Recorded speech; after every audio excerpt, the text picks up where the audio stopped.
Hello friends, welcome back to the channel. Today we will talk about debt funds. In a chase to achieve better than market returns on your money, debt funds is one of the very important cogs in the wheel. Historically, debt funds have been a secure form of investment which is always expected to give you a certain level of basic percentage return on your money, say 7.5%, 8.5%, 9.5%, and because they get favorably treated in terms of tax for long term, for holding the funds long term, it makes a lot of sense. More recently, this belief that debt fund is going to give you a standard return year on year has been shaken, probably on the back of two back-to-back major events. One was the IL&FS crisis, which led to the bonds issued by IL&FS to be written down to zero, and the most recent being 6 of the Franklin Templeton funds getting frozen. If debt funds are so simple like a basic loan contract, why is there so much fluctuation in the fund's returns?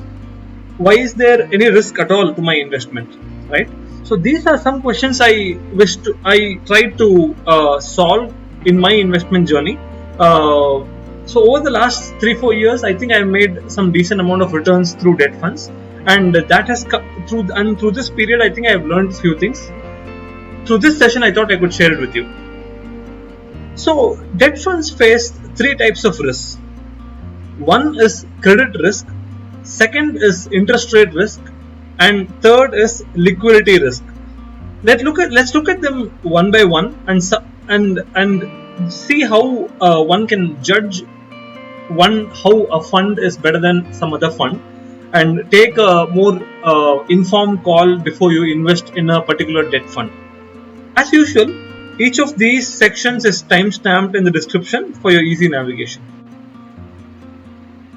Let's look at the first section. Credit risk refers to the chance of the underlying loan contract defaulting. Typically, a fund would have invested in many different bond contracts. It could run into 50s and hundreds of different contracts, and the largest investment in any fund would be probably 3 or 5% of the overall book investment size. So if one investment which constitutes 2% of the total fund defaults and the value is written down to zero, then your net asset value of the fund comes down to that extent. So how do you take an informed call in terms of credit risk before you invest in a fund? So the first place that you should look at is the credit rating composition of the fund. So for this, I would like to take 2 different funds and compare. This is HDFC Credit Risk Fund. If you look at it against in the total pie, 26% of the investment is in AAA rated bonds, 39% is in AA rated bonds, and the cash equivalent is 12%.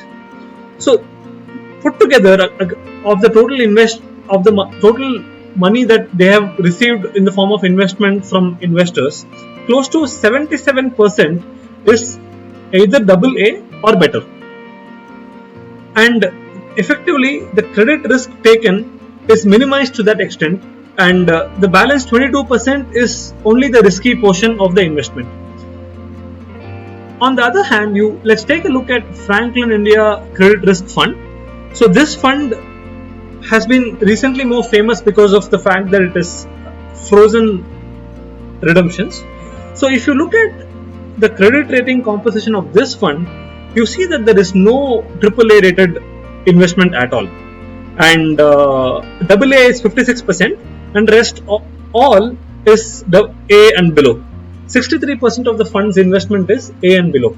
That shows how much more exposed to credit risk this fund is compared to HDFC Credit Risk Fund. If you look at the returns as well, the returns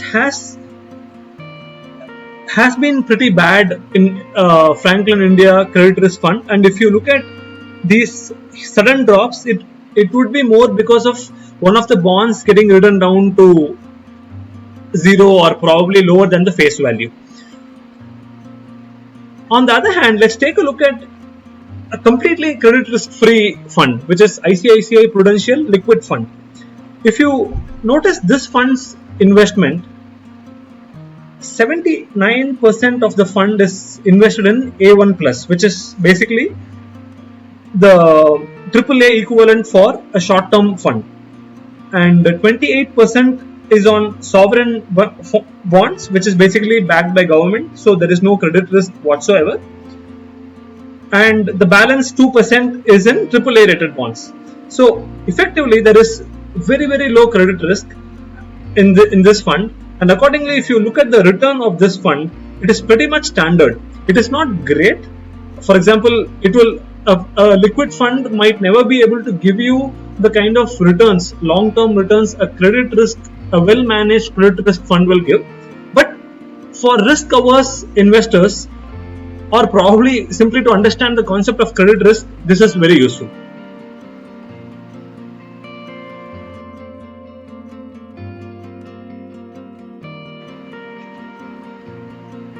The second kind of risk that your bond contract or the debt funds face is interest rate risk.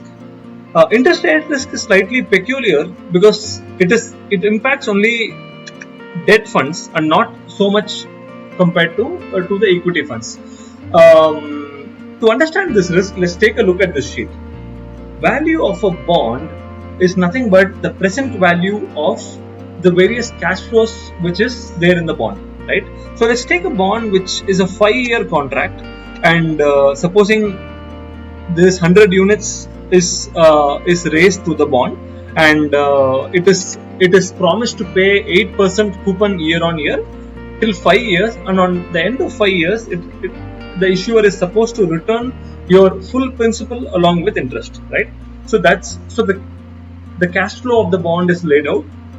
It starts with year 1 8 rupees, which is 8 units, which is 8% of the principal.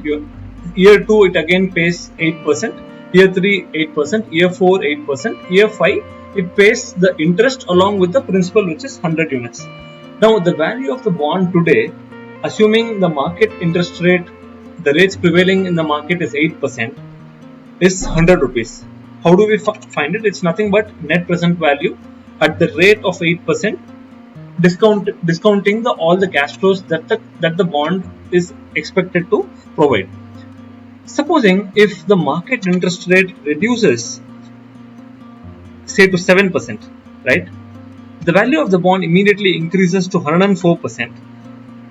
Basically, the value of the bond increased by 4%. So, if you have a bond contract, where debt fund contract where you have yields of 8% and above, and suddenly the market rate drops, right? For example, RBI nowadays is continuously reducing the repo rates in the market, right? So the value of the bond contracts, which is fixed to provide 8% returns, obviously will increase.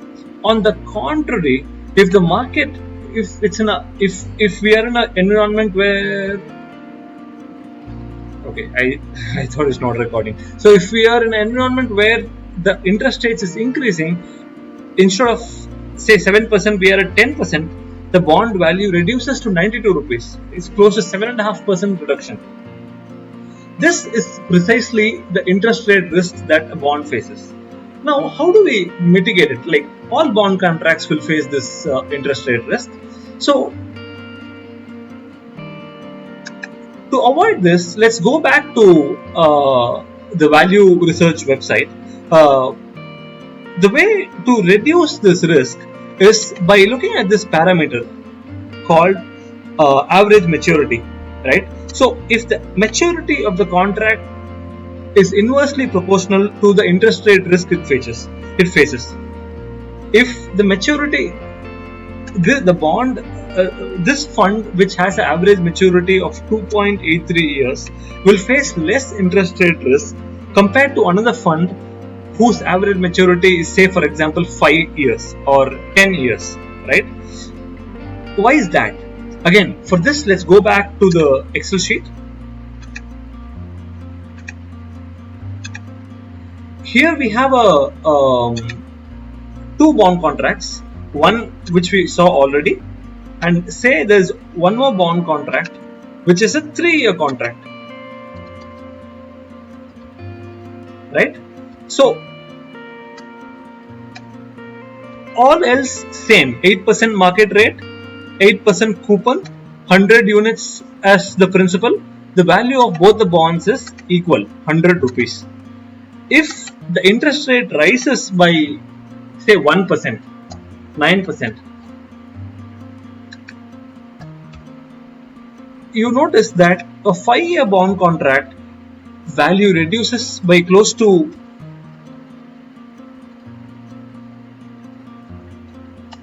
3.89 rupees for 100 rupees, which is 3.89%, but a 3-year bond contract value reduces only by 2.53%. So this is exactly the reason why looking at average maturity of the fund will make a lot of sense. Lesser the average maturity of the funds, lesser the interest rate, exposure to interest rate risk. Let's take a look at any liquid. Let's go to SBI liquid fund. Liquid funds are invest in very, very, very short-term contracts, right? So if you look at it, SBI liquid funds average maturity is 0.1 years, which is 1.2 months is the average maturity of all the bonds invested by SBI liquid fund. And hence, if you look at the returns provided by SBI liquid fund, it's almost kind of the same, right? It's steadily increasing. There is no fluctuation of return.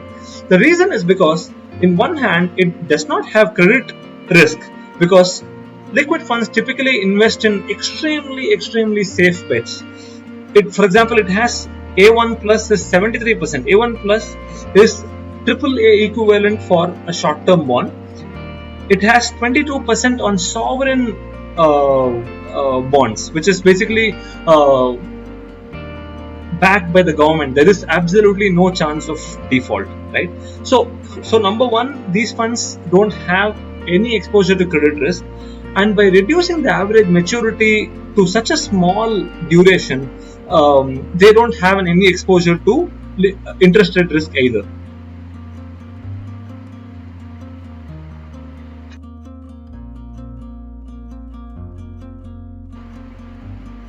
The third type of risk that a bond contract faces is liquidity risk, and it makes a lot more sense to talk about it today because that is exactly what's crippled the 6 Franklin Templeton funds.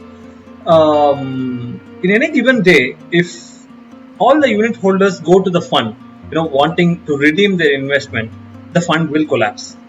It is kind of akin to all depositors marching into a bank and asking for their money back, which results practically in a bank run. How do we choose wisely and reduce liquidity risk in your investment?